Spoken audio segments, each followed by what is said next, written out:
પછી તો મનુ રાજાએ પાવાગઢના ડુંગરના પગથિયે લખી દીધું કે જેને મહાકાળી માનું માથું ચડાવવું હોય એ જ આ ડુંગર ઉપર પગ મૂકે, નહીતર કોઈએ ચડવું નહીં.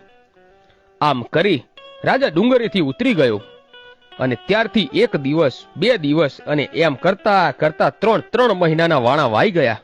માણસ તો ઠીક, પણ કોઈ ચકલું પાવાગઢના ડુંગરે ફરકતું નથી. ત્યારે ગઢ બાવાની કાળકા વિચાર કરે છે કે આમાં કરું તો શું. પછી મહાકાળીમાં પાવાગઢથી સમડી બની ઉડતા ઉડતા આકાશ માર્ગે ચાલતા થાય છે. ત્યારે ગંધરૂપ મશાણ અને એની બાજુમાં બાબા બાળીનાથ તપસ્યા કરી રહ્યા હતા. રાતના 12 વાગ્યાનો સમય બન્યો અને માતાજી આકાશ માર્ગે ઉડતા ઉડતા જાય છે. ત્યારે બાબા બાળીનાથને અંતર ધ્યાનથી જોયું કે આહાહા, આકાશમાં કોઈ દેવી જાય છે.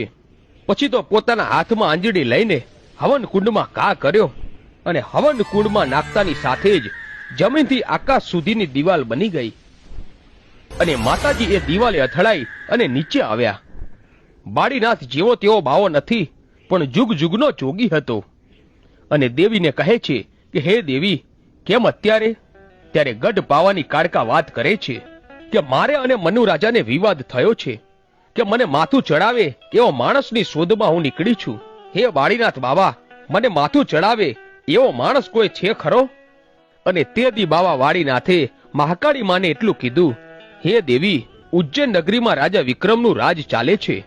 એ એક જ એવો પરાક્રમી રાજા છે કે એ તમને માથું ચડાવે, બાકી તો આ દુનિયામાં કોઈ પોતાનું મસ્તક ના આપે.